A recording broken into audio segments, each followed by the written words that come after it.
അസ്സലാമു അലൈക്കും വറഹ്മത്തുള്ളാഹി വബറകാതുഹു. അൽഹംദുലില്ലാഹി റബ്ബിൽ ആലമീൻ. അൽഹംദുലില്ലാഹിൽ അഹദിസ് സമദിൽ ലദീ ലം യലിദ് വലം യൂലദ് വലം യകുൽ ലഹു കുഫുവൻ അഹദ്.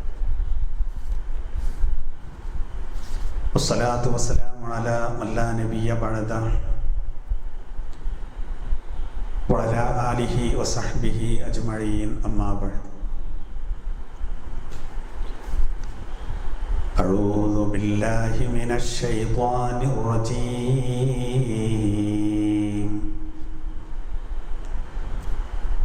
بسم الله الرحمن الرحيم.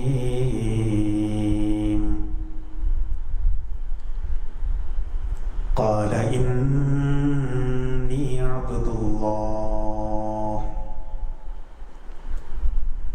قال إني عبد الله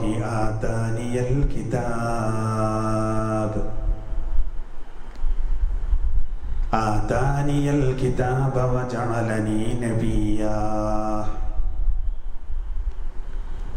وجعلني مباركا أينما كنت وأوصاني بالصلاة والزكاة ما دمت حيا وبرا بوالدتي ولم يجعلني جبارا شقيا. والسلام علي يوم ولدت ويوم أموت ويوم أبعث حيا. صدق الله العلي العظيم.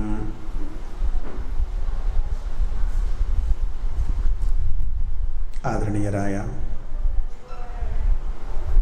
സഹോദരങ്ങളെ, സഹോദരിമാരെ,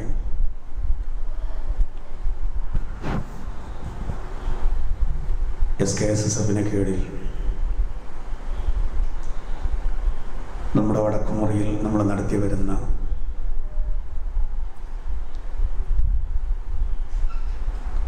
പള്ളിക്കൂടം ഖുർആൻ പ്രഭാഷണ സദസ്സ്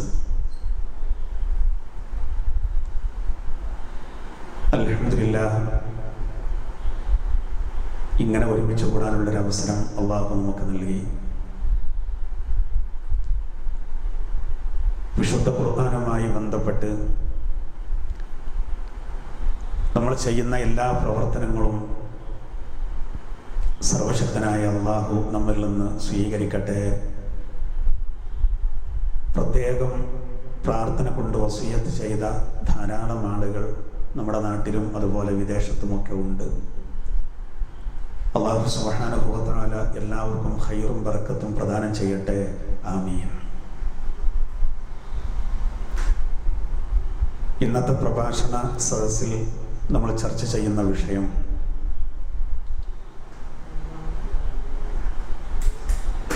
ഈസാ നബി അലൈഹി സ്വലാത്തു വസ്സലാം തൊട്ടിൽ പ്രായത്തിൽ സംസാരിച്ച 9 കാര്യങ്ങൾ എന്നുള്ളതാണ്. അള്ളാഹുവിൻ്റെ പ്രവാചകന്മാരിൽ നിന്ന് റൂഹുല്ലാഹി ഈസാ അലൈഹി സ്വലാത്തു വസ്സലാമിലേക്ക് അള്ളാഹു നൽകിയ ഒരുപാട് സവിശേഷതകളുണ്ട്. അതിൽപ്പെട്ട സുപ്രധാനമായ ഒരു സംഭവമാണ് അദ്ദേഹം ചോര പൈതലായിരുന്ന സന്ദർഭത്തിൽ തൊട്ടിൽ പ്രായത്തിൽ വളരെ കൃത്യമായി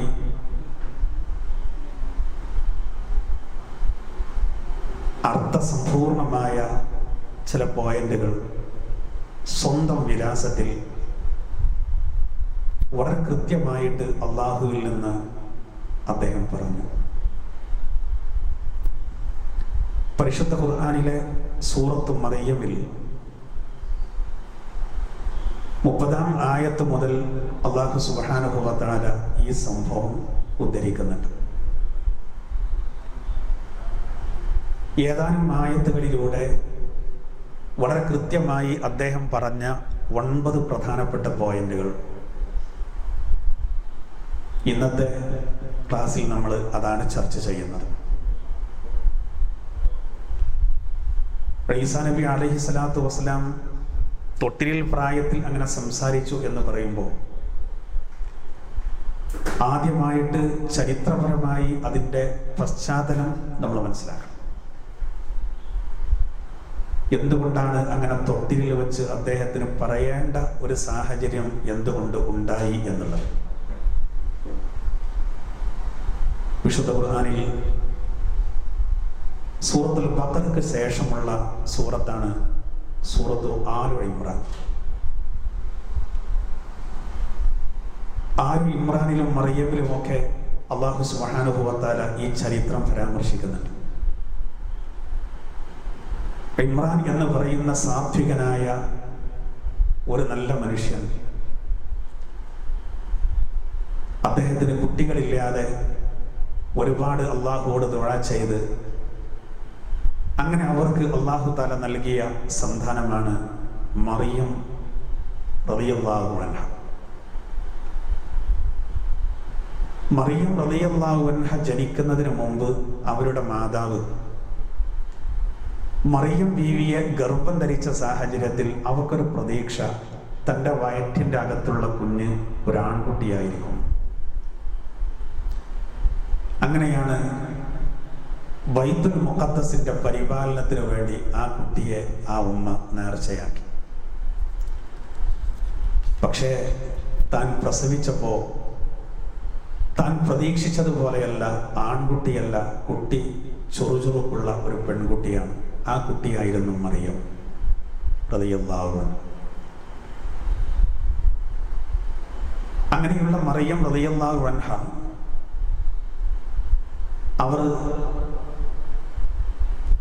അവരുടെ ഉമ്മ നേർച്ചയാക്കിയതുപോലെ തന്നെ ബൈത്തുൽ മുഖദ്ദസിലേക്ക് അവരെ ഏൽപ്പിക്കുകയും ബൈത്തുൽ മുഖദ്ദസിൽ മിഹ്റാബിനടുത്ത് ഒരു പ്രത്യേക റൂമിൽ അവർ വളരുകയും ചെയ്തു. ഈ സംഭവം സുപ്രസിദ്ധമാണ്. അങ്ങനെയുള്ള മറിയം റളിയല്ലാഹു അൻഹയുടെ അരികിലേക്ക് ഒരിക്കൽ അള്ളാഹുവിൻ്റെ നിർദ്ദേശപ്രകാരം റൂഹുൽ അമീൻ ജിബ്രീൽ അലൈഹിസ്സലാത്തു വസ്സലാം കടന്നു വന്നു. നല്ല ചുറുചുറുക്കുള്ള ഒരു ചെറുപ്പക്കാരൻ്റെ രൂപത്തിൽ, ചുരുണ്ട മുടിയുള്ള സുമുഖനായ ഒരു ചെറുപ്പക്കാരൻ്റെ രൂപത്തിൽ റൂഹുൽ അമീൻ ജിബ്രീൽ അലൈഹിസ്സലാത്തു വസ്സലാം മറിയം റളിയല്ലാഹു അൻഹയുടെ അരികിലേക്ക് കടന്നു വരികയാണ്. മറിയം റളിയല്ലാഹു അൻഹ നല്ല ഒരു യുവതിയാണ്, അവർ വിവാഹം കഴിച്ചിട്ടില്ല. അങ്ങനെ മറിയം ബീവിയുടെ അരികിലേക്ക് കടന്നു വരികയാണ് ജിബ്രീൽ എന്ന മലക്ക് ഒരാളുടെ രൂപത്തിൽ. മറിയം ബീവി റളിയല്ലാഹു അൻഹ വലിയ വിശുദ്ധിയുള്ള ഒരു യുവതിയായിരുന്നു, പതിവ്രതയായിരുന്നു. അതുകൊണ്ട് തന്നെ മറിയം ബീവി റളിയല്ലാഹു അൻഹയുടെ അരികിലേക്ക് അപ്രതീക്ഷിതമായി ഒരു പുരുഷൻ കടന്നു വന്നപ്പോൾ അവരാകെ പേടിച്ചുപോയി. ആ സന്ദർഭത്തിൽ മറിയം റളിയല്ലാഹു അൻഹ ഇത് തൻ്റെ മുന്നിലുള്ളത് മലക്കാണെന്നറിയാതെ മനുഷ്യനാണെന്ന് ധരിച്ച് പറഞ്ഞത് ഖുർആൻ ഉദ്ധരിക്കുന്നുണ്ട്. ബിസ്മില്ലാഹിർ റഹ്മാനിർ റഹീം ഖാലത് ഇന്നി അഊദു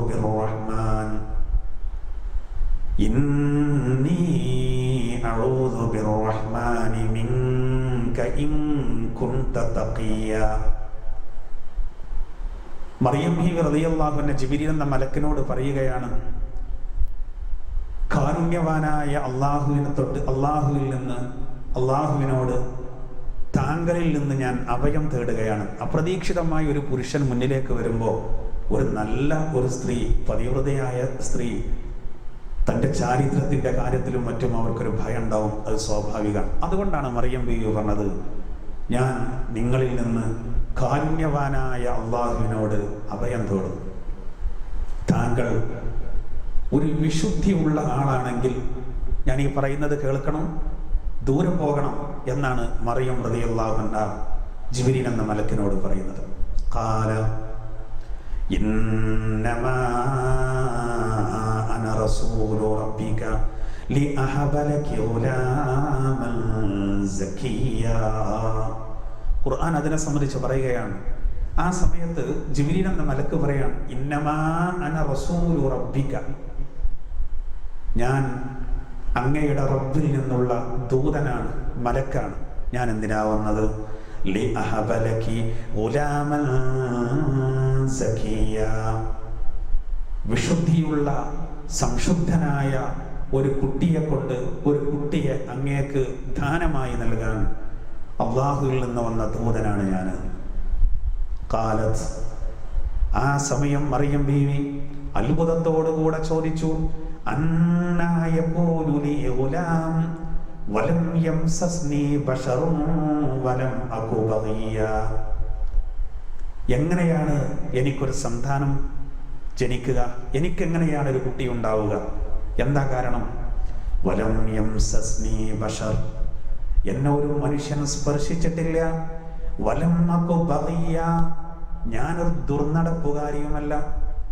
എന്നെ ഒരാൾ സ്പർശിക്കുക പോലും ചെയ്തിട്ടില്ല, ഒരു പുരുഷൻ. പിന്നെ എങ്ങനെ എനിക്ക് കുട്ടി ഉണ്ടാവും? ഒരു വിവാഹം ചെയ്തിട്ടില്ല എന്നെ, അല്ലെങ്കിൽ പിന്നെ ഞാനൊരു ദുർനടപ്പുകാരിയാകണം, അതുമില്ല. പിന്നെ എങ്ങനെയാണ് എനിക്ക് കുട്ടി ഉണ്ടാവുക? ഖാല കദാലിക് ഖാല റബ്ബിക ഹുവ അലയ്യ ഹയ്യൻ. ആ സമയത്ത് ജിബ്രീൽ എന്ന മലക്ക് പറഞ്ഞു, ശരിയാണ്, നിങ്ങൾ പറഞ്ഞത് ശരിയാണ്, പക്ഷേ അങ്ങയുടെ രക്ഷിതാവ് പറയുന്നത് അത് എനിക്ക് എളുപ്പമുള്ള കാര്യമാണ്. സാധാരണഗതിയിൽ ഒരു കുട്ടി ജനിക്കാൻ ഒരു പുരുഷന്റെ ബീജം വേണം. ഇവിടെ അത് ആവശ്യമില്ല. അള്ളാഹുവിനത് വളരെ എളുപ്പമുള്ള കാര്യമാണ്, നിസ്സാരമാണ്.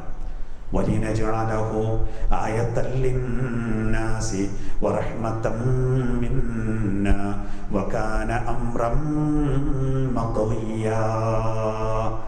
തുടർന്ന് റൂഹുൽ അമീൻ ജിബ്രീൽ അലൈഹിസ്സലാത്തു വസ്സലാം പഠിപ്പിക്കുകയാണ്, അത് ജനങ്ങൾക്ക് ഒരു ദൃഷ്ടാന്തമാക്കാൻ, നമ്മുടെ ഭാഗത്തു നിന്നുള്ള അള്ളാഹുവിൻ്റെ ഭാഗത്തു നിന്നുള്ള ഒരു കാരുണ്യവുമായിട്ടാണ് ഇങ്ങനെ ഒരു അനുഗ്രഹം അങ്ങേക്ക് നൽകുന്നത്. കാര്യം തീരുമാനിക്കപ്പെട്ടു, വിഷയം ഖണ്ഡിതമായി എന്ന് ജിബ്രീൽ അലൈഹിസ്സലാത്തു വസ്സലാം മറിയം ബീവിയെ ഉണർത്തി. അങ്ങനെ മറിയം ബീവിയിൽ ജിബ്രീൽ എന്ന മലക്ക് റൂഹോദി. അങ്ങനെ മറിയം റളിയല്ലാഹു അൻഹ ഗർഭിണിയായി. സാധാരണ ഒരു പെണ്ണ് ഗർഭിണിയാകുന്നത് പോലെ മറിയം ബീവി ഗർഭിണിയായപ്പോൾ അവർക്ക് വലിയ ആശങ്ക വന്നു. കാരണം ആളുകൾ പലതും പറഞ്ഞു പരത്തും. പ്രത്യേകിച്ച് ബൈത്തുൽ മുഖദ്ദസിലാണ് അവർ താമസിച്ചു വരുന്നത്, അതും ഒരു പെണ്ണാണ്.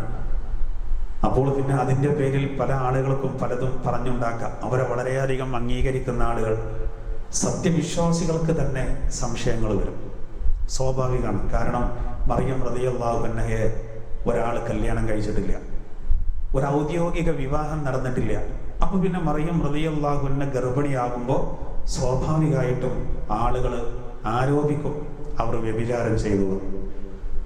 ഈ ഒരു കടുത്ത ആശങ്ക വല്ലാതെ അലട്ടിക്കൊണ്ടിരുന്നു മറിയം ബീവി റളിയല്ലാഹു അൻഹയെ. അവസാനം മറിയം റളിയല്ലാഹു അൻഹക്ക് പ്രസവവേദന വന്നു. താമസിക്കുന്ന സ്ഥലത്തു നിന്ന് ഒരല്പം ദൂരേക്ക് പോയി. ആ പ്രസവവേദന വന്ന സമയം ആരും ഹെൽപ്പ് ചെയ്യാനില്ല, ഭക്ഷണമില്ല, വെള്ളമില്ല, പ്രയാസപ്പെടുന്നൊരു സന്ദർഭം. ആ സന്ദർഭത്തിൽ ഇതിനു മുമ്പ് മരിച്ചിരുന്നെങ്കിൽ എത്ര നന്നായിരുന്നു എന്ന് വരെ അവർ പറഞ്ഞു. പക്ഷേ അള്ളാഹുവിൻ്റെ സഹായം അള്ളാഹു നൽകി. അവർ ഒരു ആൺകുഞ്ഞിന് ജന്മം നൽകി. ആ ആൺകുഞ്ഞാണ് സയ്യിദുനാ ഈസ അലൈഹിസ്സലാം. ഒരു ആൺകുഞ്ഞിന് മറിയം റളിയല്ലാഹു അൻഹ ജന്മം നൽകുകയാണ്. കുട്ടി ജനിച്ചു. ഈ പ്രസവം നടക്കുമ്പോൾ അതിൻ്റെ തൊട്ടടുത്ത് വെള്ളം ഒഴുകിപ്പോകുന്ന ഒരു ചെറിയൊരു തോട് എന്നൊക്കെ നമ്മൾ പറയും. പുഴ എന്ന് പറയാൻ മാത്രമൊന്നുമില്ല, പക്ഷെ ഒരു തുള്ളി വെള്ളമില്ലാതെ വറ്റി വരണ്ട് കിടക്കുന്നതാണ്. ആ സ്ഥലത്ത് അല്ലാഹു വെള്ളം കൊണ്ടുവരികയും ഒരു ഉണങ്ങിയ ഈന്തപ്പനയുണ്ടായിരുന്നു. ആ ഈന്തപ്പന ഒന്ന് പിടിച്ചു കുലുക്കാൻ മറിയം റളിയല്ലാഹു അൻഹയോട് അല്ലാഹു ആവശ്യപ്പെടുകയും ആ ഈന്തപ്പന ഒന്ന് പിടിച്ചു കുലുക്കിയപ്പോൾ ആ ഉണങ്ങിയ ഉണങ്ങിപ്പോയ ആ ഈന്തപ്പന അതിൽ നിന്ന് പഴുത്ത് പാകമായ നല്ല ഈത്തപ്പഴങ്ങൾ വീഴാൻ തുടങ്ങി. അതോടുകൂടെ അള്ളാഹു കൽപ്പിച്ചു, ഫകുലി വശ്റബി വഖർരി അലൈന, വെള്ളം കുടിച്ചോളൂ, ഈത്തപ്പഴം ഭക്ഷിച്ചോളൂ, കുട്ടിയെ കണ്ട് സന്തോഷിച്ചോളൂ, കണ്ണിന് കുളിർമ വരട്ടെ. അങ്ങനെ അൽഹംദുലില്ലാ അതൊക്കെ റാഹത്തായി. പക്ഷേ മറിയം ബീവിയുടെ ആശങ്ക, ഇനി ആ കുട്ടിയെയും കൊണ്ട് നേരെ ബൈത്തുൽ മുഖദ്ദസിലേക്ക് വരുമ്പോൾ ആളുകൾ എന്തൊക്കെ പറയും? അതുവരെ അംഗീകരിച്ചവരൊക്കെ എതിർക്കും. അതിന് മറുപടിയായിട്ട് അല്ലാഹു തആല മറിയം ബീവിയോട് പറഞ്ഞു, ഒരു കാര്യം ചെയ്യൂ, നിങ്ങൾ ബൈത്തുൽ മുഖദ്ദസിലേക്ക് പോവുക. അപ്പോൾ ജനങ്ങൾ പലതും പറയുമ്പോൾ അവരോട് പറയാ, എനിക്ക് ഇന്ന് മൗനവ്രതാണ്, അതുകൊണ്ട് ഞാനൊന്നും മിണ്ടൂല. അങ്ങനെ നോമ്പുണ്ടായിരുന്നു, ഒന്നും മിണ്ടാതിരിക്കുക. ഇന്നതില്ല, എന്നൊക്കെ അതുണ്ടെങ്കിൽ നമ്മൾ പ്രയാസപ്പെടും. കാരണം പൈസ കടം കൊടുക്കാനുള്ളത് അത് ചോദിക്കാൻ വന്നാൽ പിന്നെ ഒന്നും മിണ്ടൂല, നോമ്പാണെന്ന് അറിയും. അങ്ങനെയുള്ള കാര്യങ്ങളൊക്കെ ചെയ്യും. ഇന്നതില്ല. മറിയം ബീവിയുടെ കാലത്ത് അതുണ്ട്. അപ്പോൾ മറിയം ബീവിയോട് പറഞ്ഞു, നിങ്ങൾ ആര് എന്ത് ചോദിച്ചാലും എന്ത് പറഞ്ഞാലും നോമ്പാണെന്ന് പറയാം, ഒറ്റ പ്രാവശ്യം പറയാം, പിന്നെ ഒന്നും മിണ്ടണ്ടെന്ന്. അങ്ങനെ മറിയം റളിയല്ലാഹു അൻഹ ഈസ എന്ന് പറയുന്ന ചെറിയ ചോര പൈതലിനെയും കൊണ്ട് നേരെ ചെന്നു, ജനങ്ങളുടെ അരികിലേക്ക് ചെന്നു. ആ സംഭവം ഖുർആൻ ഇങ്ങനെ പറയുന്നു, ബിസ്മില്ലാഹിർ റഹ്മാനിർ റഹീം ഫഅതത് ബിഹി ഖൗമഹാ തഹ്മിലു ഖാലൂ യാ മറിയം ലഖദ് ജിഇതി ശൈഅൻ ഫരിയാ യാ ഉഖ്ത ഹാറൂൻ മാ കാന അബൂകി ഇംറഅ സൗഇൻ വമാ കാനത് ഉമ്മുകി ബഗിയാ. അവർ പ്രതീക്ഷിച്ചതുപോലെ തന്നെ സംഭവിച്ചു. കുട്ടിയെയും കൊണ്ട് ജനങ്ങളുടെ അരികിലേക്ക് അവർ ചെന്നു. ഖാലൂ, ആ സമയത്ത് ആ ജനത പറയുകയാണ്, യാ മറിയം ലഖദ് ജിഇതി ശൈഅൻ ഫരിയാ, വളരെ ഗൗരവമുള്ള ഒരു കാര്യമാണല്ലോ മറിയം നീ ചെയ്തിട്ടുള്ളത്. യാ ഉഖ്ത ഹാറൂൻ, ഹാറൂന്റെ പെങ്ങളെ. അങ്ങനെ പറയാൻ കാരണം മറിയം ബീവിക്ക് ഹാറൂൻ എന്ന് പറഞ്ഞ ആങ്ങളല്ലായിരുന്നു. പക്ഷെ ആ കാലഘട്ടത്തിൽ നേരത്തെ കഴിഞ്ഞു പോയ ഒരു നല്ല മനുഷ്യനാണ് ഹാറൂൻ. ഹാറൂൻ നബിയല്ല, മൂസാ നബിന്റെ സഹോദരൻ ഹാറൂൻ നബി അല്ലത്. ഹാറൂൻ എന്ന് പറയുന്ന ഒരു നല്ല മനുഷ്യൻ കഴിഞ്ഞു പോയിരുന്നു. അങ്ങനെ നമ്മൾ അങ്ങനെയുള്ള നല്ല ആളുകളൊക്കെ കഴിഞ്ഞു പോയാൽ നമ്മൾ പറയല്ലോ, പിന്നെ അങ്ങനെയുള്ള സൂക്ഷ്മത ആരെങ്കിലുമൊക്കെ കാണിച്ചാൽ പറയും, അയാളെക്കൊള്ള ചേർത്തി പറയും. ഇപ്പോൾ ഉദാഹരണത്തിന് സാമ്പത്തിക വിഷയത്തിലൊക്കെ അതീവ ശ്രദ്ധയുള്ള ആളായിരുന്നു മഹാനായ കണ്ണിയത്ത് ഉസ്താദ്. അപ്പോൾ അദ്ദേഹത്തെ സൽക്കാരത്തിനോ വീടിൻ്റെ ഗൃഹപ്രവേശത്തിനോ ഒക്കെ വിളിക്കുകയാണെങ്കിൽ മഹാനായ കണ്ണിയത്ത് ഉസ്താദ് ആ കുപ്പായ ഇങ്ങനെ പൊന്തിച്ച് പള്ളക്ക് 2 അടി അടിച്ചിട്ട് പറയും, ഈ അഹമ്മദ് ഇതുവരെ ഹറാമായതൊന്നും ഉള്ളിലേക്ക് കയറ്റിയിട്ടില്ല, എൻ്റെ വീട്ടിലേക്ക് വന്നാലും ഹലാലായത് മാത്രം തരുന്ന ഉറപ്പുണ്ടെങ്കിൽ ഞാൻ വരാൻ. അങ്ങനെ പറയും. അപ്പൊ ഇന്നിപ്പോ നമ്മളൊരാൾ കല്യാണത്തിന് ക്ഷണിക്കുമ്പോൾ ഇതേപോലെ പറഞ്ഞാൽ ചിലപ്പോൾ അയാൾ പറയും, ഓ ഒരു കണ്ണിയത്ത് ഉസ്താദ്, അങ്ങനെ ചേർത്തി പറയും. അത് സ്വാഭാവികമാണ്. നല്ല നല്ല ആളുകളിലേക്ക് ചേർത്തിയിട്ട് നമ്മൾ പറയാറുണ്ട്. എന്നതുപോലെ ഹാറൂൻ എന്ന് പറയുന്ന ഒരു നല്ല മനുഷ്യൻ കഴിഞ്ഞു പോയിട്ടുണ്ട്. അപ്പോൾ നല്ല ആളുകളെ ഹാറൂന്റെ സഹോദരൻ എന്ന് പറയുന്ന ആളുകൾ, നല്ല സ്ത്രീകളെ ഹാറൂന്റെ സഹോദരി എന്ന് പറയും. അപ്പോൾ മറിയം ബീവിയെ ഇതുവരെ അവർ നല്ലൊരു പെണ്ണായിട്ട് കണ്ടതാണ്. അതുകൊണ്ടാണ് അവർ പറയുന്നത്, യാ ഉഖ്ത ഹാറൂൻ, ഹാറൂന്റെ പെങ്ങളെ, മാ കാന അബൂകി ഇംറഅ സൗഇൻ, നിന്റെ പിതാവ് ഒരു തെറ്റ് ചെയ്യുന്ന ആളായിരുന്നില്ല. വമാ കാനത് ഉമ്മുകി ബഗിയ, നിന്റെ ഉമ്മ ഒരു വേശ്യയും ആയിരുന്നില്ല, നിന്റെ ഉമ്മ ഒരു ദുർനടപ്പുകാരിയായിരുന്നില്ല. എന്താ മറിയം ഇനി ഇങ്ങനെ? അപ്പൊ അവരൊക്കെ ധാരണ ഈ കുട്ടി അവിഹിതമായിട്ടുണ്ടായ കുട്ടിയാണെന്നാണ്. ഇത് അള്ളാഹു ജിബ്രീൽ എന്ന മലക്ക് മുഖേന റൂഹ് ഊതിയതാണെന്ന് അറിയില്ല. അതുകൊണ്ട് അവർ പറയാണ്, നിന്റെ വാപ്പ നല്ലൊരു മനുഷ്യനായിരുന്നു, നിന്റെ വാപ്പ ഒരു തെറ്റുകാരനായിരുന്നില്ല, നിന്റെ ഉമ്മ ഒരു ദുർനടപ്പുകാരിയായിരുന്നില്ല, എന്നിട്ട് നീ എങ്ങനെ ആയത്?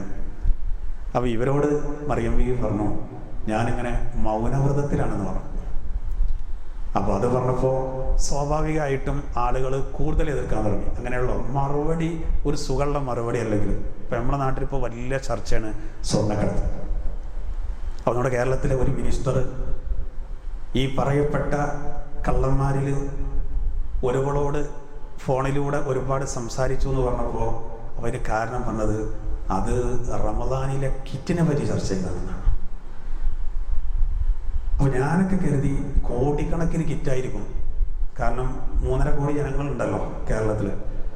അപ്പോൾ ഈ ലോക്ക്ഡൗൺ ടൈമിൽ അങ്ങനെ കോടിക്കണക്കിന് കിറ്റ് എത്തുകയാണെങ്കിൽ ഒരു നല്ല കാര്യം തന്നെ. അപ്പോൾ മന്ത്രിയൊക്കെ ഇടപെടേണ്ടതാണ്. പറഞ്ഞു വന്ന് നോക്കുമ്പോൾ എത്ര 1000 കിറ്റാണ്. അത്ര മല ഏരിയനെ പറ്റിയ പോലെ 1000 കിറ്റ് ഒരു മഹലിൽ SKSF കൊടുക്കുന്നുണ്ട്.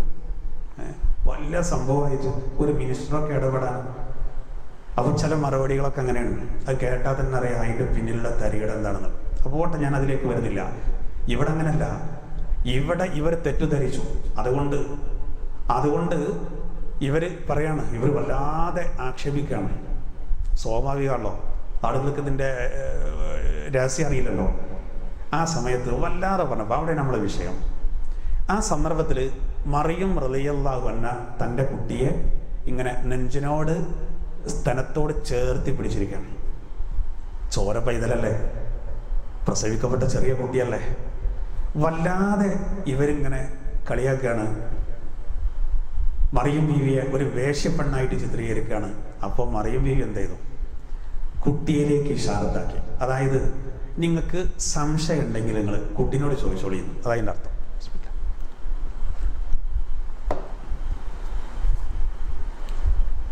കുട്ടിയോട് ചോദിച്ചോളൂ എന്ന് പറഞ്ഞപ്പോൾ, അതായത് ചോദിച്ചോളൂ എന്ന് പറഞ്ഞില്ല, ഇഷാറത്താക്കി. കാരണം ഞാൻ മൗനവ്രതത്തിലാണ്, ഒന്നും മിണ്ടൂലെന്ന് ഒരൊറ്റ വട്ടം ആദ്യം പറഞ്ഞതുള്ളൂ.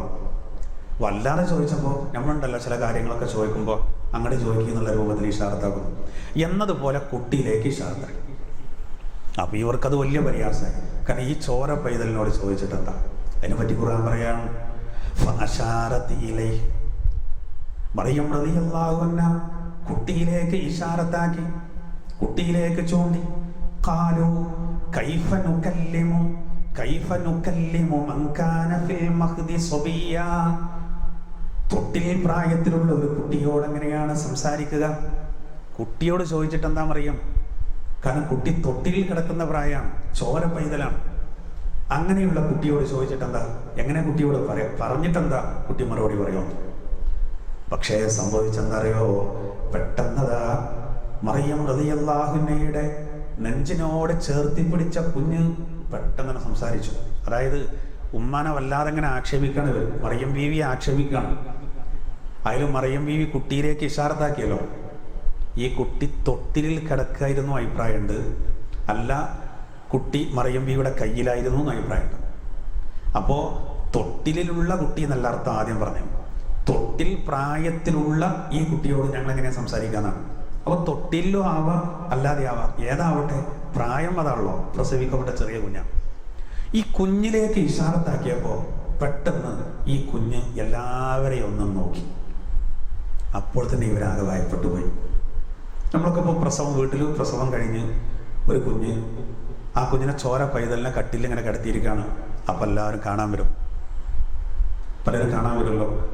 അപ്പോൾ കാണാൻ വരുന്ന സമയത്ത് നമ്മൾ പറയും, പലർക്കും പല അഭിപ്രായം ഉണ്ടാവും.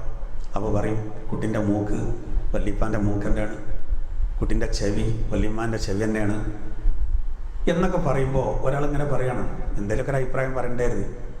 ആ അഭിപ്രായം പറയുന്ന ആളെ ഈ കിടക്കുന്ന കുട്ടി നന്നായിട്ടൊന്ന് നോക്കിയാൽ തന്നെ നമ്മൾ ബോധം കിട്ടും. പിന്നല്ലേ വർത്തമാനം പറയല്.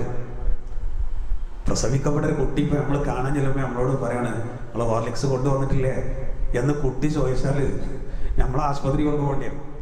ഇവിടെ സംഭവിച്ചെന്താ അറിയോ? ഈ ചോര പൈതലത സംസാരിക്കുകയാണ്. 9 കാര്യങ്ങളാണ് സംസാരിച്ചത്. അതിനെപ്പറ്റി ഖുർആൻ പറയണം. ഖാല ഇന്നി അബ്ദുല്ലാഹ് ആതാനിയൽ കിതാബ് വജഅലനി നബിയ്യ വജഅലനി മുബാറകൻ അയ്നമാ കുൻത് വഔസ്വാനി ബിസ്സലാത്തി വസ്സകാത്തി മാ ദുംതു ഹയ്യാ വബർറൻ ബിവാലിദതി വലം യജ്അൽനി ജബ്ബാറൻ ശഖിയ്യാ വസ്സലാമു അലയ്യ യൗമ ഉലിദ്തു വയൗമ അമൂതു വയൗമ ഉബ്അസു ഹയ്യാ. നോക്കൂ നിങ്ങൾ, അല്ലാഹു തആല ഖുർആനിലൂടെ പറയാണ് 9 കാര്യങ്ങൾ. ഈ സംഭവം അല്ലാഹു ഉദ്ധരിക്കുകയാണ്. ഇതോടുകൂടെ മറിയം ബീവി രക്ഷപ്പെട്ടു. മുഅ്മിനീങ്ങൾക്ക് തെറ്റായ ധാരണ തിരുത്താനുള്ള അവസരങ്ങളായി. സത്യനിഷേധികളായ ആളുകൾ അവിടെ നിലപാട് മാറ്റാൻ, വാശിയില്ലാത്ത ആളുകൾക്ക് നിലപാട് മാറ്റാനുള്ള അവസരമായി. എല്ലാ നിലക്കും ഹൈറായി. മാത്രമല്ല, ഇന്ന് ഈ ഈസ നബി അലൈഹിസ്സലാത്തു വസ്സലാമിൻ്റെ പേരിൽ പ്രവർത്തിക്കുന്ന ചിലർ വിശ്വാസത്തിൽ അവർ കൊണ്ടുവന്നത് ഈസാ നബി ഒരിക്കലും പൊരുത്തപ്പെടാത്ത ചില കാര്യങ്ങൾ കൊണ്ടുവന്നു. ത്രിയേകത്വ സിദ്ധാന്തം. ഈ ത്രിയേകത്വ സിദ്ധാന്തത്തിൻ്റെ കണ്ടക്കൊടാരിയാണ് യഥാർത്ഥത്തിൽ ഈസാ നബി അലൈഹിസ്സലാത്തു വസ്സലാം തൊട്ടിൽ വെച്ച് സംസാരിച്ച കാര്യം. അതുകൊണ്ട് തന്നെ ഇന്നത്തെ ബൈബിളിൽ ഇതൊരിക്കലും കാണൂല. ബൈബിളിൽ ഒരുപാട് വിഷയം കാണാം, പക്ഷെ അതേ സമയത്ത് ഈ വിഷയം ബൈബിളിൽ കാണൂല. തൊട്ടിൽ വെച്ച് സംസാരിച്ച് ഈസാ നബി പറഞ്ഞ ആ കാര്യം കൃത്യമായിട്ട് ബൈബിളിൽ നിന്ന് കാണുന്നില്ല. എന്താ കാരണം? ആകെ വൈരുദ്ധ്യം വന്നു പോകും. പിന്നെ വാദത്തിന് ഈസാ നബി അലൈഹിസ്സലാത്തു വസ്സലാം ആദ്യം പറഞ്ഞ എന്താ? ഖാല ഇന്നി അബ്ദുല്ലാഹ്. 9 കാര്യങ്ങളിൽ ആദ്യമായി ഈസാ നബി പറഞ്ഞത്, ഈസാ നബി പറഞ്ഞു ഇന്നി അബ്ദുല്ലാഹ്, തീർച്ചയായും ഞാൻ അള്ളാഹുവിൻ്റെ അടിമയാണ്. ആദ്യം ഈസാ നബി പറഞ്ഞതാണ്. ആ ചെറിയ കുഞ്ഞ് പറയാണ് ഇന്നി അബ്ദുല്ലാഹ്, ഞാൻ അള്ളാഹുവിൻ്റെ അടിമയാണ്. എന്തിനാ അങ്ങനെ പറയാന്? കാരണം ഈസാ നബി അലൈഹിസ്സലാത്തു വസ്സലാമിനെ സംബന്ധിച്ചിടത്തോളം അദ്ദേഹം ഒരു പിതാവില്ലാതെ ജനിക്കുകയാണ്. അപ്പോൾ ചിലരൊക്കെ ഒരു പക്ഷേ അള്ളാഹു റൂഹൂദി എന്ന് പറയുമ്പോൾ അള്ളാഹുവിൻ്റെ മകനാണെന്ന് പറയാൻ സാധ്യതയുണ്ട്. എന്നാൽ അങ്ങനെ ആരും മകനാക്കണ്ട, അള്ളാഹുവിൻ്റെ അടിമ, ദൈവമാക്കണ്ട. ചിലർ ഈസാ നബി അലൈഹിസ്സലാത്തു വസ്സലാമിക്ക് ദൈവത്തിൻ്റെ മുഖം നൽകി, മനുഷ്യൻ്റെ മുഖം നൽകി. അള്ളാഹു റൂഹൂദി എന്ന് പറഞ്ഞുകൊണ്ട് ദൈവത്തിൻ്റെ മുഖം നൽകി. മറിയം ബീവി പ്രസവിച്ചു എന്നതുകൊണ്ട് മനുഷ്യമുഖം, ഇങ്ങനെ ഇരട്ടമുഖം നൽകുന്നുണ്ട്. ശരിയല്ല. അള്ളാഹു താല ആദം നബിയാണ് ആദ്യം പഠിച്ചത്. വാപ്പില്ല, പൂർണ്ണമായിട്ടും ഇല്ലായ്മയിൽ നിന്നാണ്. അതുകൊണ്ട് ആദം നബി അലൈഹിസ്സലാത്തു വസ്സലാം അള്ളാഹുവിൻ്റെ വലിയ മോനോ ഒരു ഭാഗമോ ഒന്നും ആവില്ല. അള്ളാഹുവിന് കഴിയാത്ത ഒരു സംഗതിയില്ല എന്ന് ബോധ്യപ്പെടുത്തണം. മാത്രമല്ല, ചിലരൊക്കെ പറയും ഖുർആൻ തന്നെ പറഞ്ഞില്ലേ റൂഹൂദിയ കാര്യം. ആ ഖുർആൻ ഇത് മാത്രമല്ല, ജീവനുള്ള സർവ്വ വസ്തുക്കൾക്കും അള്ളാഹു ആത്മാവ് നൽകിയതാണ്. അത് ഈസാ നബിക്ക് മാത്രമല്ല. ഈസാ നബിയെ പിതാവില്ലാതെ അള്ളാഹു താല കൊണ്ടുപോകും. അതിൽ അള്ളാഹു ഒരുപാട് ഹിക്മത്ത് കണ്ടിട്ടുണ്ട്. അപ്പോൾ പിൽക്കാലത്ത് പല വാദക്കാരും വരുന്ന അള്ളാഹ്ക്കറിയാം. അതുകൊണ്ട് ഈസാ നബിയെ കൊണ്ട് അള്ളാഹു താല സംസാരിപ്പിക്കുകയാണ്. ഈസാ നബി പറയുന്ന സ്വന്തം വിലാസത്തിലാണ്. അതാണ് ഖുർആൻ പറയുന്നത് ഇന്നി അബ്ദുല്ലാഹ്. അദ്ദേഹം പറഞ്ഞു ഞാൻ അള്ളാഹുവിൻ്റെ അടിമയാണ്. പറയിപ്പിക്കുന്ന അള്ളാഹുവാണ്. അപ്പം ഞാൻ അള്ളാഹുവിൻ്റെ അടിമയാണ് എന്ന് പറയുമ്പോൾ അതിൽ നിന്ന് നമ്മൾ മനസ്സിലാക്കണം, മറ്റുള്ള പ്രവാചകന്മാരെ പോലെ ഈസാ നബി അലൈഹിസ്സലാത്തു വസ്സലാമും അള്ളാഹുവിൻ്റെ അടിമയാണ്. ദൈവമോ ദൈവപുത്രനോ ഒന്നുമല്ല. അള്ളാഹുവിൻ്റെ അന്ത്യപ്രവാചകനെ സംബന്ധിച്ച് അള്ളാഹു പറഞ്ഞല്ലോ എൻ്റെ അടിമ എന്നാ പറഞ്ഞത്.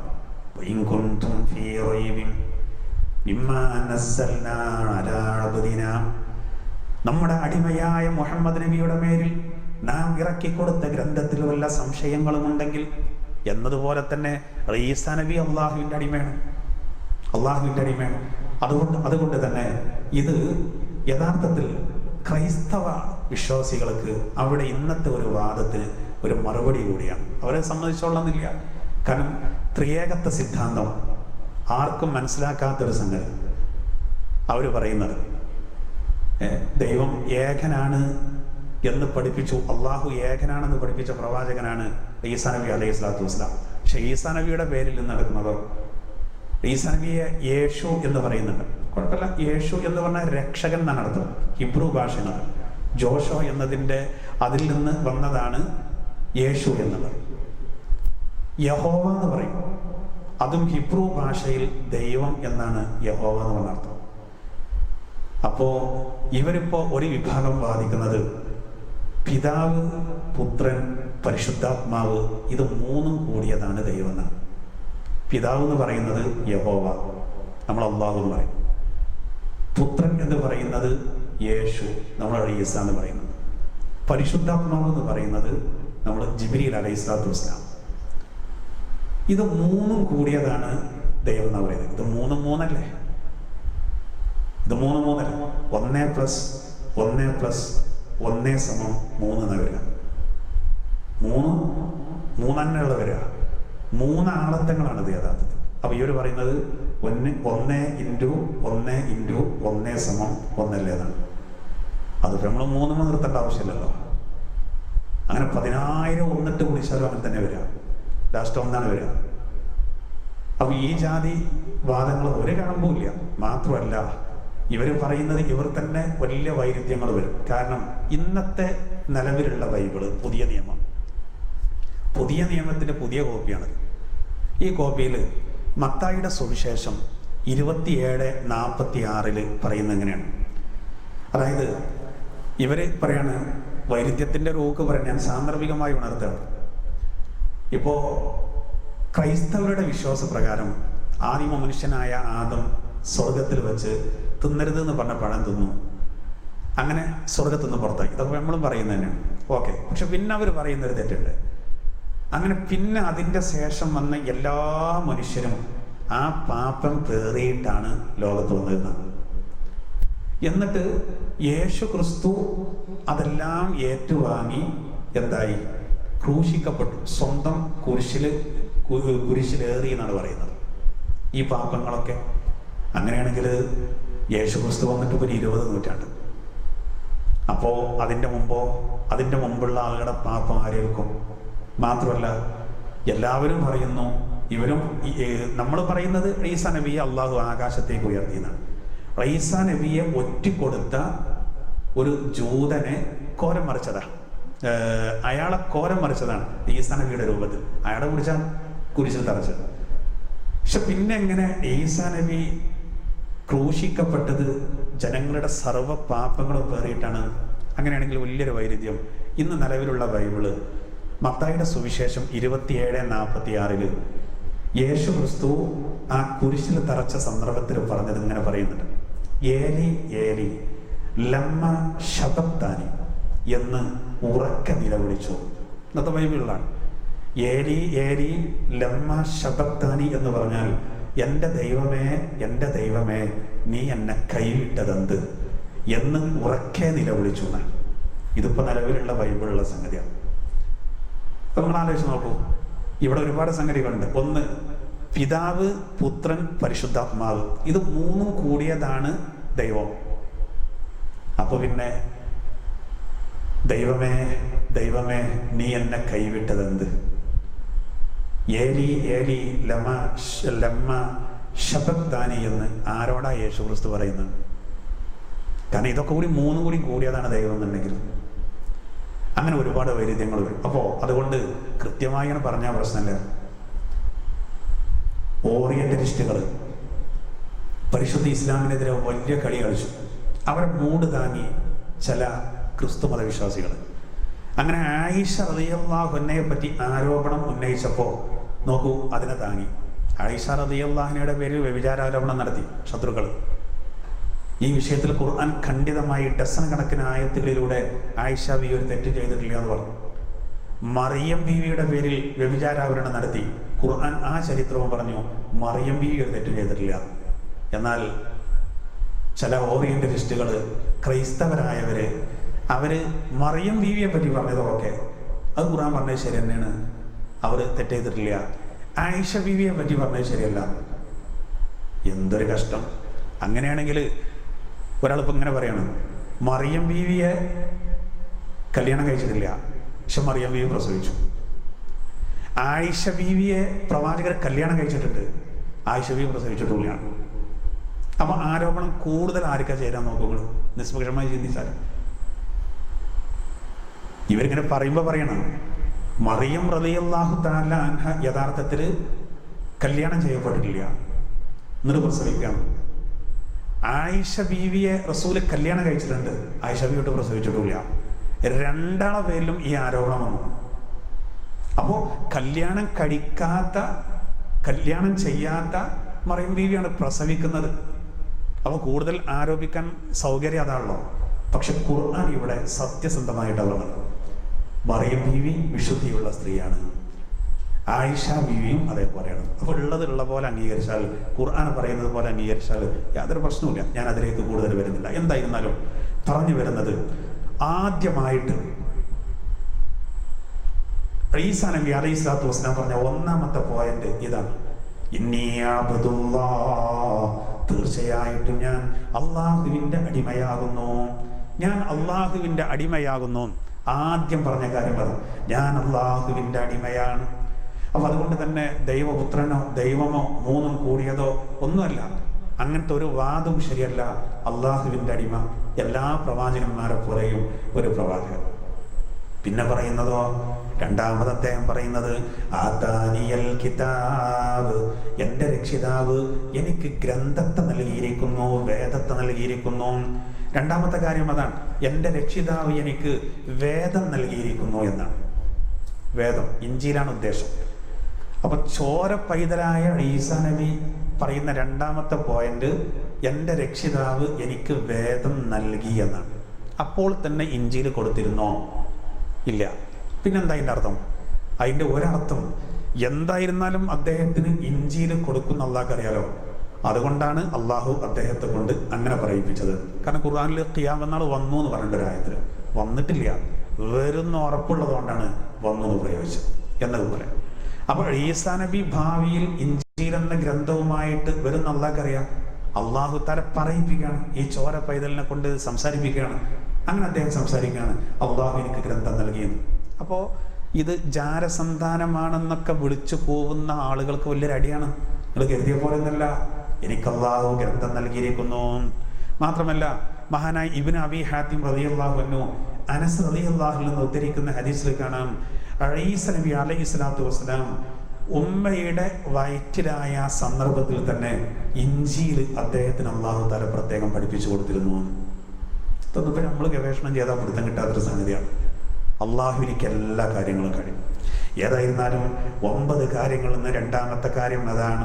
പിന്നീട് മഹാനായ ഈസാ നബി മൂന്നാമത് പറഞ്ഞത്, വജഅലനീ നബിയ്യാ, വജഅലനീ നബിയ്യാ, എന്നെ അള്ളാഹു നബിയാക്കുകയും ചെയ്തിരിക്കുന്നു.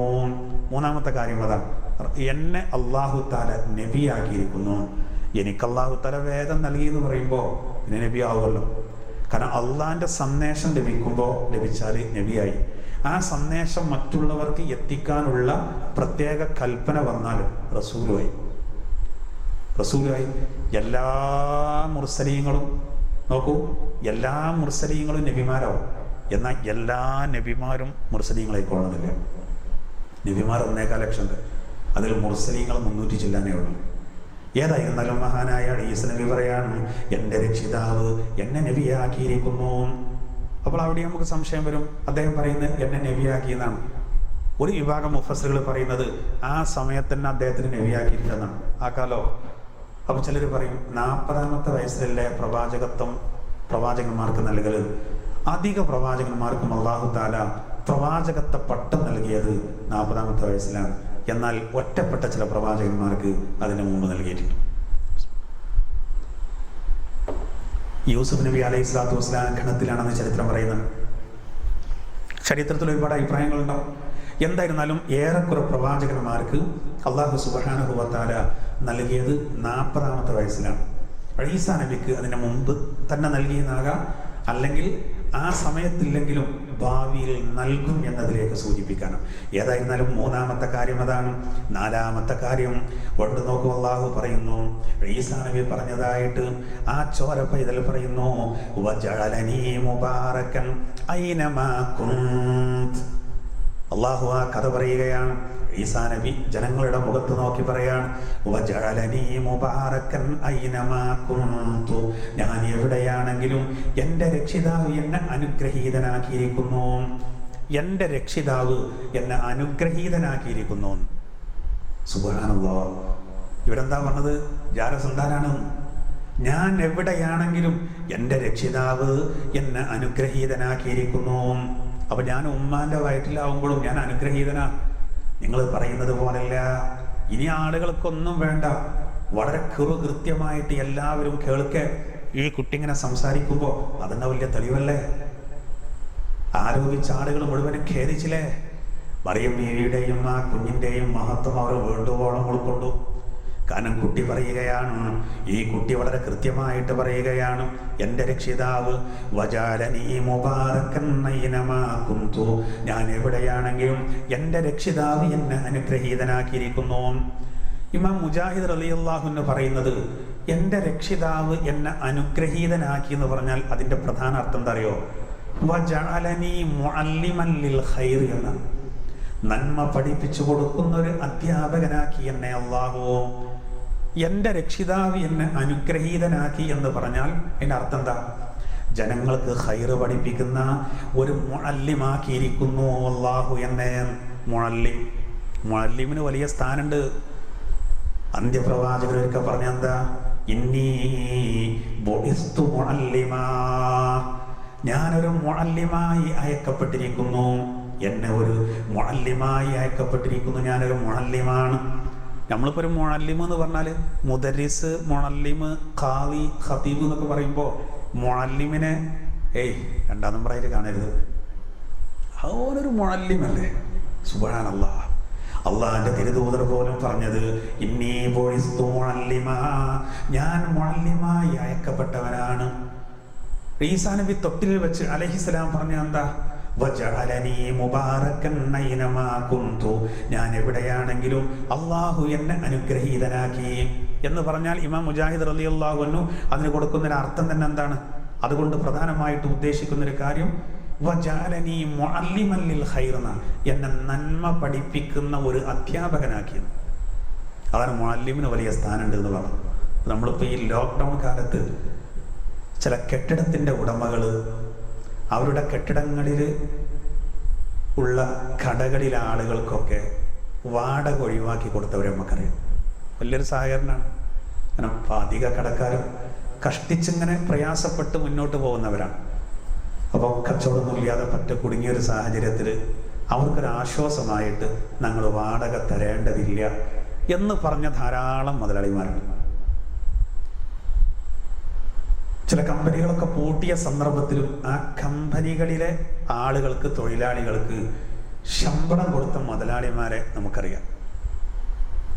ഒരു കമ്പനിയിലെ ജോലി ചെയ്യുന്ന ബംഗാളികൾ പലരും നാട്ടിലേക്ക് തിരിക്കാൻ നിൽക്കുമ്പോൾ അതിൻ്റെ മുതലാളി എന്നോട് പറഞ്ഞതാണ്, അയാൾ ബംഗാളികളൊക്കെ അവിടെ നിർത്തി അവർക്ക് കൃത്യമായിട്ട് ഭക്ഷണം എത്തിച്ചു കൊടുത്തു, ശമ്പളം കൊടുത്തു. ഇപ്പോൾ അയാളെ കമ്പനിയൊക്കെ തുറന്ന് പ്രവർത്തിക്കാൻ തുടങ്ങി. ആ ബംഗാളികൾ നല്ല റാഹത്തിലാണ്. അയാൾക്ക് പഠിച്ചോ വേറെ കൊടുത്തു. എന്നാൽ ചിലയിടത്തൊക്കെ മഹല്ല് ജമാഅത്ത് യോഗം ചേരുന്നത് മുഅല്ലിമീങ്ങൾക്ക് ശമ്പളം കൊടുക്കണ്ടെന്ന് തീരുമാനിക്കാനാണ്. അതിന് കമ്മിറ്റിൻ്റെ ആവശ്യമുണ്ടാവും. ലോക്ക്ഡൗൺ കാലത്ത് മുഅല്ലിമീങ്ങൾക്ക് ശമ്പളം കൊടുക്കണ്ടെന്ന് തീരുമാനിക്കാൻ കമ്മിറ്റിൻ്റെ ആവശ്യമില്ല. കൊടുക്കണമെന്ന് തീരുമാനിക്കുമ്പോൾ കുറച്ച് റിസ്ക് ഉണ്ടാവും. അവിടെ കമ്മിറ്റിൻ്റെ ആവശ്യം. ഞാൻ സാന്ദർഭികമായി ഉണർത്തുകയാണ്. വളരെ ചിന്തിക്കണം. കുറച്ചാളുകൾക്കൊക്കെ കൊടുക്കണം താല്പര്യം ഉണ്ടാവും. ചിലർ ഒരു നിലക്കും കൊടുക്കണ്ടെന്ന് പറയുന്നവരുണ്ടാവും. രണ്ടിൻ്റെ അടിയും കുറച്ചാളുകൾ മിണ്ടാതിരിക്കും. അങ്ങനെയൊക്കെ സംഭവം ഉണ്ടായാൽ ബംഗാളികൾക്ക് വരെ കൃത്യമായിട്ട് ശമ്പളം കൊടുക്കും. അതൊക്കെ ഒരു മര്യാദ അല്ലേ? ഒരു മുഅല്ലിം എന്ന് പറഞ്ഞാൽ വലിയ സ്ഥാനമുണ്ട്. അതിൻ്റെ ഓരോ അക്ഷരങ്ങളും മീമും അണയും ഒക്കെ പ്രധാനപ്പെട്ട ഓരോ കാര്യത്തിലേക്ക് വിരൽ ചൂണ്ടുന്നതാ. മനസ്സിലാക്കണം. റസൂൽ പോലും പറയാ, ഒരു മുഅല്ലിമായിട്ടാണ് എന്നെ അയക്കപ്പെട്ടിരിക്കുന്നത്. അപ്പോൾ പരലോകത്തേക്ക് നമ്മുടെ കുട്ടികളെ ഒരുക്കുന്ന നമ്മുടെ മുഅല്ലിമീങ്ങളെ നമ്മൾ വളരെയധികം ശ്രദ്ധിക്കേണ്ടതാണ് അവരുടെ കാര്യത്തിൽ. ഞാൻ സാന്ദർഭികമായി ഉണർത്തുകയാണ്. ഏതായിരുന്നാലും നോക്കൂ, നാലാമതായിട്ട് ആ കുട്ടി തൊട്ടിലിൽ വെച്ച് പറഞ്ഞത് വജഅലനീ മുബാറക്കൻ അയ്നമാ കുന്ത്, ഞാൻ എവിടെയാണെങ്കിലും എന്നെ അള്ളാഹു അനുഗ്രഹീതനാക്കിയിരിക്കുന്നു. പിന്നെ പറയുന്നതോ വഔസ്വാനി ബിസ്സലാം, അഞ്ചാമത്തെ കാര്യം ഖുർആൻ അഞ്ചാമത്തെ കാര്യം പറയുന്നു. നോക്കൂ, ഈസാ നബി തൊട്ടിൽ വെച്ച് അഞ്ചാമതായിട്ട് പറഞ്ഞത് വഔസ്വാനി ബിസ്സലാം, നിസ്കാരം കൊണ്ട് എൻ്റെ റബ്ബ് എന്നോട് കൽപ്പിച്ചിരിക്കുന്നു. നിസ്കാരം കൊണ്ട് കൽപ്പിച്ചിരിക്കുന്നു. ഒന്ന്, ഞാൻ അടിമയാണ്, ഞാൻ അള്ളാഹുവിൻ്റെ അടിമയാണ്. 2 അള്ളാഹു എനിക്ക് ഗ്രന്ഥം നൽകിയിരിക്കുന്നു. 3 അള്ളാഹു എന്നെ നബിയാക്കിയിരിക്കുന്നു.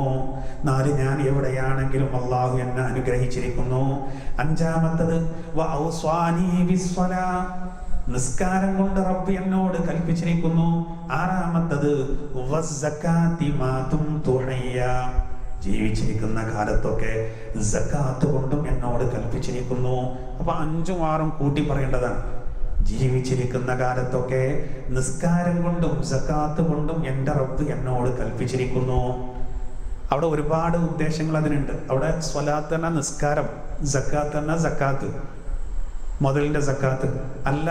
അവിടെ സ്വലാത്ത് കൊണ്ടുള്ള ഉദ്ദേശം ദുആഉം, സക്കാത്ത് കൊണ്ടുള്ള ഉദ്ദേശം തസ്കിയത്തുമാണ്. അങ്ങനെ അർത്ഥമുണ്ട്, ഒരുപാട് വിശദീകരണങ്ങളുണ്ട്. ഏതായിരുന്നാലും നിസ്കാരം എന്ന് പറയുന്നത് എല്ലാ കാലത്തും ഉള്ളതാണ്. എല്ലാ കാലത്തുള്ള സുജൂദ് എല്ലാ കാലത്തുണ്ടല്ലോ. ഈ 2 റക്അത്ത് നിസ്കാരങ്ങളൊക്കെ ആ നിസ്കാരമാകാം, അല്ലെങ്കിൽ പ്രാർത്ഥനയാകാം.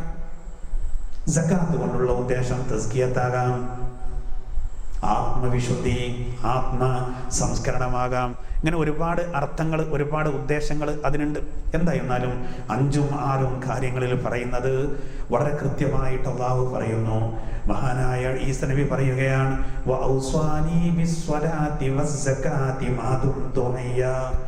ഞാൻ ജീവിച്ചിരിക്കുന്ന കാലത്തൊക്കെ നിസ്കരിക്കാനും സക്കാത്ത് കൊടുക്കാനും, അല്ലെങ്കിൽ പ്രാർത്ഥിക്കാനും, അതുപോലെ ആത്മസംസ്കരണം നേടിയെടുക്കാനും എൻ്റെ റബ്ബ് എന്നോട് കൽപ്പിച്ചിരിക്കുന്നു എന്ന് അദ്ദേഹം കൃത്യമായിട്ട് പറയുകയാണ്. അതിൽ നിന്നൊരു കാര്യം നമ്മൾ മനസ്സിലാക്കണം. അള്ളാഹു നമ്മളോട് പറഞ്ഞിട്ടുണ്ടല്ലോ ഒരായത്ത്,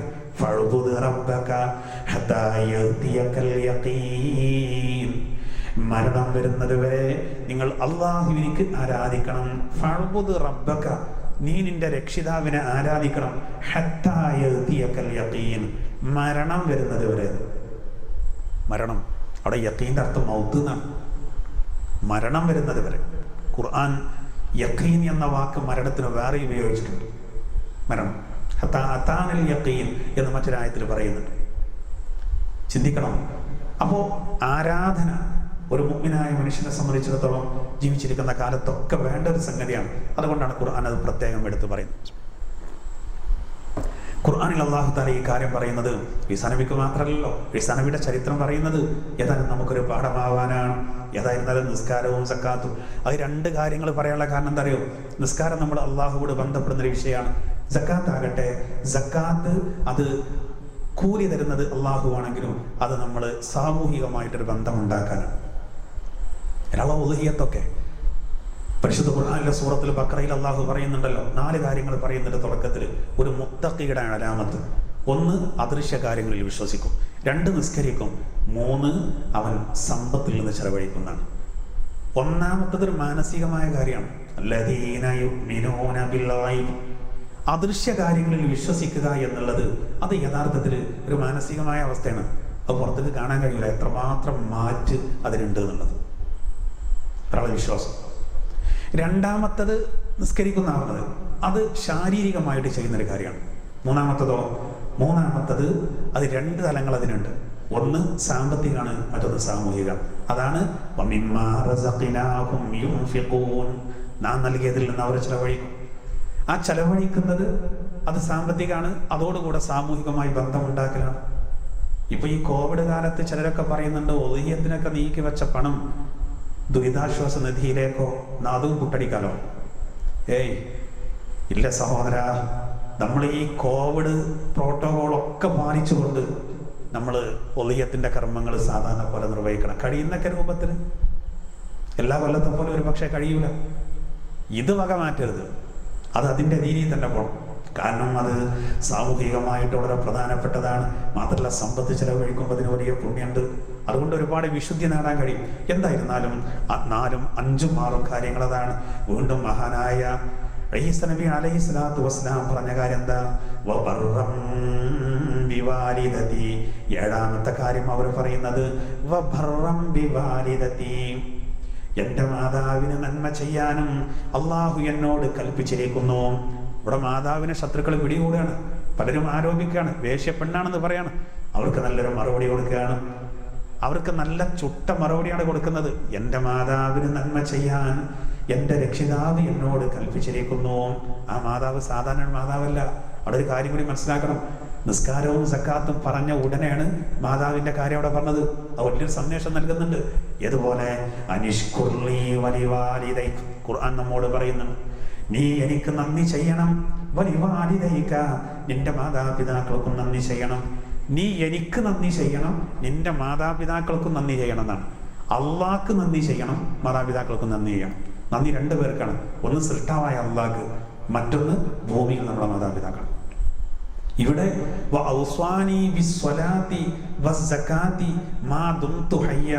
പിന്നെ പറയുന്നത് നിസ്കരിക്കാനും സക്കാത്ത് കൊടുക്കാനും അള്ളാഹു എന്നോട് കൽപ്പിച്ചു, ഉമ്മാക്ക് ഗുണം ചെയ്യാനും. അതങ്ങനെ പറയാനുള്ള കാരണം മാതാവിന് വലിയ സ്ഥാനമുണ്ട് എന്നറിയിക്കാനാണ്. അതുകൊണ്ടാണ് ഖുർആൻ നമ്മളോട് പറഞ്ഞത് വലാ തഖുല്ലഹുമാ ഉഫ്, ഛേ എന്ന് പോലും അവരോട് പറയരുത്. ഖുർആൻ വളരെ കണിശമായി പറയുന്നുണ്ട്. വിസ്തരിച്ച് പറയാൻ സമയമില്ലാത്തതുകൊണ്ട് ചുരുക്കുകയാണ്. എന്തായിരുന്നാലും അത് വളരെ പ്രധാനപ്പെട്ട ഒരു കാര്യമാണ്. അപ്പോൾ മറിയം റളിയല്ലാഹുവിനെ സംബന്ധിച്ച്, മറിയം റളിയല്ലാഹുവിന്റെ കയ്യിലുള്ള ഈ ചെറിയ കുഞ്ഞ് 7ാമത് പറഞ്ഞത് അതാണ്. പിന്നെ 8ാമത് പറഞ്ഞ എന്താ, വലം യജ്അൽനി ജബ്ബാറൻ ശഖിയ്യാ. 8ാമത് പറയുന്ന കാര്യം എന്താ, എൻ്റെ രക്ഷിതാവ് എന്നെ ഒരു ക്രൂരനാക്കിയിട്ടില്ല, ഭാഗ്യശൂന്യനുമാക്കിയിട്ടില്ല. മഹാനായ ഈസാ നബി അലൈഹി സ്വലാത്തു വസ്സലാം പറയാണ്, എൻ്റെ രക്ഷിതാവ് എന്നെ ഒരു ക്രൂരനാക്കിയിട്ടില്ല, അതോടുകൂടെ ഒരു ഭാഗ്യശൂന്യനുമാക്കിയിട്ടില്ല. ഞാൻ നല്ല ഭാഗ്യമുള്ളവനാണ്, നല്ല സ്നേഹമുള്ളവനാണ് എന്ന് തൊട്ടിൽ കിടക്കുന്ന ആ കുട്ടി, ആ പ്രായത്തിലുള്ള കുട്ടി കൃത്യമായിട്ട് സംസാരിക്കുകയാണ്. ഒരുപാട് വിശദീകരണങ്ങൾ യഥാർത്ഥത്തിൽ അതിനുണ്ട്. എന്താണ് എന്നെ ജബ്ബാറും ശഖിയുമാക്കിയില്ല എന്നുള്ളതാണ്. മഹാനായ സുഫിയാൻ സൗരി റളിയല്ലാഹു അൻഹു പറയുന്നു, ഒരാളെ പറ്റി അല്ല ജബ്ബാറാണല്ലോ. എന്നാൽ നമ്മളിപ്പോൾ പിന്നെ ഈ ജബ്ബാർ എന്ന് പറഞ്ഞാൽ, നമ്മളിപ്പോൾ ജബ്ബാർ എന്ന് പേരിടുമ്പോൾ അബ്ദുൽ ജബ്ബാർ എന്നാണ് പേരിടുക. എന്നാൽ ഒരാൾ ഒരു മുൻകോപക്കാരന്, അങ്ങനെ ആ മുൻകോപം കൊലപാതകത്തിലേക്ക് എത്തിക്കുന്നുണ്ടെങ്കിൽ അവന് വലിയ ജബ്ബാർ എന്ന് പറയുന്നതാണ്. ഇവിടെ ഈസാ നബി പറഞ്ഞെന്താണ്, എൻ്റെ റബ്ബിനെ ജബ്ബാറാക്കിയില്ലാണ്, ക്രൂരനാക്കിയില്ലാണ്. ആ പറയുന്ന ജബ്ബാറിന്റെ ഒരർത്ഥം സുഫിയാൻ സൗരി റളിയല്ലാഹു അൻഹു വിശദീകരിക്കുന്നത്, ഒരാൾക്ക് ദേഷ്യം പിടിച്ചു നിർത്താൻ കഴിയാതെ കൊലപാതകത്തിലേക്ക് എത്താൻ ജബ്ബാറാണ്. അള്ള ജബ്ബാറാണെന്ന് പറയുമ്പോൾ അള്ള ജബ്ബാറല്ല. എന്നാൽ അതേസമയം മഹാന്മാരായ ആളുകൾ വിശദീകരിക്കുന്നുണ്ട്, സലഫ് സ്വാലിഹീങ്ങൾ പറയുന്നുണ്ട്, ലാ തജിദു അഹദൻ അഅഖൽ ലിവാലിദൈഹി ഇല്ലാ വജദഹു ജബ്ബാറൻ ശഖിയ്യാ. ഒരാൾ സ്വന്തം മാതാപിതാക്കളെ വെറുപ്പിക്കുന്നുണ്ടെങ്കിൽ അവനെ ജബ്ബാറും ഷഖിയുമായിട്ട് എനിക്ക് കാണാൻ കഴിയും. നല്ലോണം പഠിച്ചോളി, വളരെ പ്രധാനപ്പെട്ട ഒരു പോയിന്റാണത്. ഈസാ നബി പറഞ്ഞത് തൊട്ടിൽ വെച്ചുള്ള ആ പ്രായത്തിൽ പറഞ്ഞത്, കിടക്കുന്ന പ്രായത്തിൽ ആ ചോര പൈതൽ പറഞ്ഞത്, എൻ്റെ റബ്ബിനെ ജബ്ബാറും ഷഖിയുമാക്കിയില്ല, ഭാഗ്യശൂന്യനും അതുപോലെ ക്രൂരനുമാക്കിയില്ല. മഹാൻ സലഫ് സ്വാലിഹീങ്ങൾ പറയാണ്, ഖുർആൻ ഈ നൽകുന്ന സന്ദേശം, അതിൽ നിന്ന് പാഠം ഉൾക്കൊണ്ട് നമ്മൾ മനസ്സിലാക്കുക. സലഫ് സ്വാലിഹീങ്ങൾ പറയുന്ന എന്താ, ഒരാൾ സ്വന്തം മാതാപിതാക്കളെ ഏതെങ്കിലും രൂപത്തിൽ ദ്രോഹിക്കുന്നൊരവസ്ഥ വന്നാൽ, ഏതെങ്കിലും രൂപത്തിൽ പ്രയാസപ്പെടുത്തുന്ന അവസ്ഥ വന്നാൽ അവനെ അല്ലാഹു തആല ജബ്ബാറുൻ ശഖിയാകുന്നതാണ്. അത് ഏറെക്കുറെ ശരിയാണ്. ചില ആൾക്കാരെ ക്രൂര സ്വഭാവമായിരിക്കും, ക്രൂര സ്വഭാവം. ഓനെ പറ്റി നമ്മളൊന്ന് പഠിക്കുകയാണെങ്കിൽ യാതൊരു ദയയില്ലാതെ ക്രൂരത കാണിക്കുന്നവരുണ്ടാവും. ഓനെ പറ്റി ഇങ്ങനെ പരിശോധിച്ച് നോക്കിയാൽ ഓൻ്റെ ഉമ്മാൻ അങ്ങനെ ചെയ്തിട്ടുണ്ട്, ഓൻ്റെ വാപ്പാൻ അങ്ങനെ ചെയ്തിട്ടുണ്ട്. ഉറപ്പാണ് അത് സംഭവിക്കും എന്നുള്ളതാണ്. അത് നമ്മളെ ഇന്ന് മനസ്സിലാക്കുക. അവസാനം നോക്കൂ, ചുരുക്കി പറയണ സമയം കഴിഞ്ഞു. അവസാനം പറയുന്നത് 9ാമത്തെ കാര്യം പറയുന്നത് എന്താ, വസ്സലാമു അലയ്യ യൗമ വുലിദ്തു വയൗമ അമൂതു വയൗമ ഉബ്അസു ഹയ്യാ. ഞാൻ ജനിച്ച സന്ദർഭത്തിലും ഞാൻ മരിക്കുന്ന സന്ദർഭത്തിലും എനിക്ക് പുനർജന്മം ലഭിക്കുന്ന സന്ദർഭത്തിലും എൻ്റെ മേലിൽ സമാധാനം. അതിനെന്ത് മനസ്സിലാക്കണം, ഈസാ നബി അലൈഹി സ്വലാത്തു വസ്സലാം ദൈവപുത്രനോ ദൈവത്തിൻ്റെ ഒരു ഭാഗോ ഒന്നുമല്ല. അള്ളാഹുവിൻ്റെ മഖ്ലൂക്കുകളിൽ ഒരു മഖ്ലൂക്ക്, ഒരു സൃഷ്ടി മാത്രം. കാരണം സാധാരണ പോലെ ജനിക്കുന്നു, ജീവിക്കുന്നു, മരിക്കും, ഇനി ഒരു ഉയർത്തെഴുന്നേൽപ്പുണ്ടാവും. അതിനങ്ങനെ പറഞ്ഞത്. കാരണം ഈ സലാം, അള്ളാഹുവിനുള്ള സലാം അത് എല്ലാവർക്കും ഉള്ളതാണ്. ത്വാഹ സൂറത്തിൽ അള്ളാഹു പറഞ്ഞില്ലേ, വസ്സലാമു വസ്സലാമു അലാ മനിത്തബഅൽ ഹുദാ, സൽപാന്താവ് നേരായ മാർഗം ആര് പിന്തുടരുന്നുവോ അവർക്കെല്ലാം സമാധാനം. ഈ സമാധാനം ഈസാ നബിക്ക് മാത്രമല്ല. പക്ഷെ ഈസാ നബി അങ്ങനെ പറയാനുള്ള കാരണം എന്താ? അദ്ദേഹത്തിൻ്റെ ജന്മം ആ രൂപത്തിലായതുകൊണ്ട്, ഒരു പിതാവില്ലാതെ ആയതുകൊണ്ട് അദ്ദേഹം ആദ്യം ഒന്നാമത്തെ കാര്യം പറഞ്ഞല്ലോ, ഇന്നി അബ്ദുള്ള, ഞാൻ അള്ളാഹുവിൻ്റെ അടിമയാണ്. ആ കാര്യം ഒന്നുകൂടി ഓർമ്മപ്പെടുത്തുകയാണ്. അതാണ് വസ്സലാമു അലയ്യ യൗമ വുലിദ്തു വയൗമ അമൂതു വയൗമ ഉബ്അസു ഹയ്യ. ഞാൻ ജനിച്ച സന്ദർഭത്തിലും ഞാൻ ഇനി മരിക്കുന്ന സന്ദർഭത്തിലും ഇനി ഉയർത്തിയെഴുന്നേൽപ്പിൻ്റെ സന്ദർഭത്തിലും എൻ്റെ മേലിൽ സമാധാനം. അപ്പം ഞാൻ അള്ളാഹുവിൻ്റെ സൃഷ്ടികളിൽ എല്ലാവരെ പോലെയും ഒരു സൃഷ്ടിയാണ് എന്നുള്ള കാര്യം സയ്യിദ്നാ ഈസാ നബി അലൈഹി സ്വലാത്തു വസ്സലാം വളരെ കൃത്യമായിട്ട് ഇവിടെ പഠിപ്പിക്കുക. അപ്പോൾ ഈ 9 വിഷയങ്ങളിൽ നമുക്കൊരുപാട് സന്ദേശങ്ങൾ യഥാർത്ഥത്തിൽ ഇത് നൽകുന്നുണ്ട്. ഇസ്ലാം എന്ത് ആരോപണങ്ങൾക്കും കൃത്യമായ മറുപടി നൽകി. മറിയം റളിയല്ലാഹു അൻഹയെ വ്യഭിചാരം ചെയ്തു, വേശ്യയാണ് എന്നൊക്കെ പറഞ്ഞ് ആരോപിച്ചപ്പോൾ കൃത്യമായിട്ട് അവരെ പറ്റി അള്ളാഹു തആല മറുപടി കൊടുക്കുകയാണ്. ആ മറുപടിക്ക് വേണ്ടി ഈസാ നബി അലൈഹി സ്വലാത്തു വസ്സലാമിനെ കൊണ്ട് അള്ളാഹു സംസാരിപ്പിച്ചു. മാത്രമല്ല ഖുർആൻ തന്നെ തഹരീം സൂറത്തിന്റെ ലാസ്റ്റ് ഇങ്ങനെ പറയുന്നുണ്ട്, വമറിയം ഇബ്നത ഇമ്രാൻ അല്ലതീ അഹ്സനത് ഫർജാ ഫനഫഖ്നാ ഫീഹി മിർ റൂഹിനാ വസദ്ദഖത് ബികലിമാതി റബ്ബിഹാ വകുതുബി വകാനത് മിനൽ ഖാനിതീൻ. സത്യവിശ്വാസത്തിന് അല്ലാഹു തആല 2 സ്ത്രീകളെ ഉദാഹരണമാക്കിയപ്പോൾ ഒന്ന് ആസിയ ബീവിയായിരുന്നു, രണ്ടാമത് പറയുന്നതോ മറിയം ഇബ്നത ഇമ്രാൻ, ഇമ്രാന്റെ മകളായ മറിയമും സത്യവിശ്വാസത്തിനൊരു ഉദാഹരണമാക്കി അല്ലാഹു. അല്ലതീ അഹ്സനത് ഫർജഹാ, അവർ അവരുടെ ഗുഹ്യത്തെ സംരക്ഷിച്ചവരായിരുന്നു. മറിയം ബീവിയുടെ ഒരു ശ്രേഷ്ഠത പറഞ്ഞു തന്നെ അവരുടെ ലൈംഗിക അവയവത്തെ അവർ വല്ലാതെ സൂക്ഷിച്ചിരുന്നു എന്നാണ്. അപ്പോൾ ശത്രുക്കളുടെ ആരോപണത്തിൽ യാതൊരു കഴമ്പൂല്ല എന്നാണ്. അപ്പോൾ ഇവിടെ ഈസാ നബി അലൈഹി സ്വലാത്തു വസ്സലാം തൊട്ടിൽ വെച്ച് സംസാരിച്ച ആ കാര്യത്തിൽ ഒരുപാട് പോയിന്റുകൾ നമുക്ക് മനസ്സിലാക്കാനുണ്ട്. നമ്മൾ പഠിക്കേണ്ട, പകർത്തേണ്ട വിഷയങ്ങൾ അതിൽ നമ്മൾ മനസ്സിലാക്കുക. അള്ളാഹു സുബ്ഹാനഹു വ തആല അവരുടെയൊക്കെ പാത പിൻപറ്റി ജീവിക്കാൻ നമുക്കെല്ലാവർക്കും അള്ളാഹു തആല തൗഫീഖ് നൽകുമാറാവട്ടെ. ആമീൻ എന്ന് പ്രാർത്ഥിക്കുകയാണ്. നമ്മുടെ പള്ളിക്കൂടം ലീഫ് സെല്ലിലേക്ക് പ്രത്യേകം സംഭാവനകൾ നൽകിയവരുണ്ട്. ഒരു സഹോദരി ഒരു 202 രൂപ നൽകിയിട്ടുണ്ട്. ഈ ആഴ്ചയിൽ കിട്ടിയതാണിത്. ഒരു 202 രൂപ പ്രത്യേകം ദുആ ചെയ്യാൻ വേണ്ടി നൽകിയിട്ടുണ്ട്. അള്ളാഹുവരുടെ എല്ലാ പ്രയാസങ്ങളും തീർത്തു കൊടുക്കുമാറാവട്ടെ. അതുപോലെ ഭാര്യയുടെ പ്രസവ സംബന്ധമായ കാര്യങ്ങൾ റാഹത്താകാൻ ഒരു സഹോദരൻ 1000 രൂപ നൽകിയിട്ടുണ്ട്. അള്ളാഹു സ്വീകരിക്കട്ടെ. അതുപോലെ ഒരു സഹോദരന് ഒരു 111 രൂപ ഒരു സഹോദരി നൽകിയിട്ടുണ്ട്. അള്ളാഹു സ്വീകരിക്കട്ടെ. അതുപോലെ ഒരു സഹോദരി ഒരു 130 രൂപ നൽകിയിട്ടുണ്ട്. അള്ളാഹു സ്വീകരിക്കട്ടെ. ഒരു സഹോദരി ഒരു 300 രൂപ നൽകിയിട്ടുണ്ട്. അള്ളാഹു സ്വീകരിക്കട്ടെ. അതുപോലെ തന്നെ ഒരു സഹോദരന് ഒരു 300 രൂപ നൽകിയിട്ടുണ്ട്. അള്ളാഹു തആല അത് സ്വീകരിക്കട്ടെ. അതുപോലെ ഒരു സഹോദരൻ 500 രൂപ നൽകിയിട്ടുണ്ട്. അള്ളാഹു അത് കബൂലാക്കട്ടെ. അതുപോലെ 501 രൂപ നൽകിയിട്ടുണ്ട് ഒരു സഹോദരി. അള്ളാഹു അത് സ്വീകരിക്കട്ടെ. 200 രൂപ നൽകിയിട്ടുണ്ട് ഒരു സഹോദരി. അള്ളാഹു അത് കബൂലാക്കട്ടെ. ഒരു ഉമ്മ ഒരു 500 രൂപ നൽകിയിട്ടുണ്ട്. അള്ളാഹു അത് സ്വീകരിക്കട്ടെ. 1000 രൂപ ഒരു സഹോദരന് നൽകിയിട്ടുണ്ട്. അള്ളാഹു അത് കബൂലാക്കട്ടെ. വെള്ളിരയിലുള്ള ഒരു സഹോദരൻ 500 രൂപ നൽകിയിട്ടുണ്ട്. അള്ളാഹു സ്വീകരിക്കട്ടെ.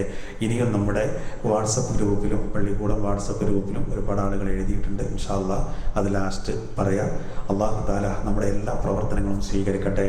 ഖുർആനുമായി ബന്ധപ്പെട്ട് നമ്മുടെ ഇത്തരം പ്രവർത്തനങ്ങൾക്ക് അള്ളാഹു അർഹമായ പ്രതിഫലം നൽകട്ടെ. വടക്കുമുറിയിലെ നമ്മുടെ SKSFന്റെ പ്രവർത്തകർ, നമ്മുടെ കുട്ടികൾ, ഇതൊക്കെ അറേഞ്ച്മെന്റ് ചെയ്തവർ, അള്ളാഹു അർഹമായ പ്രതിഫലം നൽകട്ടെ.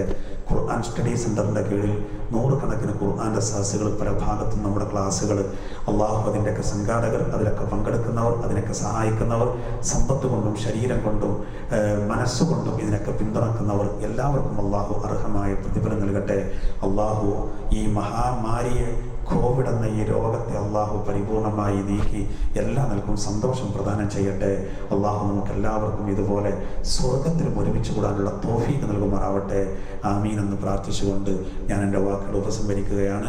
സ്വല്ലല്ലാഹു അലാ മുഹമ്മദ് സ്വല്ലല്ലാഹു അലൈഹി വസല്ലം സ്വല്ലല്ലാഹു അലാ മുഹമ്മദ് സ്വല്ലല്ലാഹു അലൈഹി വസല്ലം സ്വല്ലല്ലാഹു അലാ മുഹമ്മദ് സ്വല്ലല്ലാഹു അലൈഹി വസല്ലം സ്വല്ലല്ലാഹു അലാ മുഹമ്മദ് സ്വല്ലല്ലാഹു അലൈഹി വസല്ലം സ്വല്ലല്ലാഹു അലാ മുഹമ്മദ് സ്വല്ലല്ലാഹു അലൈഹി വസല്ലം സ്വല്ലല്ലാഹു അലാ മുഹമ്മദ് സ്വല്ലല്ലാഹു അലൈഹി വസല്ലം സ്വല്ലല്ലാഹു അലാ മുഹമ്മദ് സ്വല്ലല്ലാഹു അലൈഹി വസല്ലം സ്വല്ലല്ലാഹു അലാ മുഹമ്മദ് സ്വല്ലല്ലാഹു അലൈഹി വസല്ലം. اللهم صل على محمد يا ربي صل عليه وسلم. السلام عليكم ورحمة الله.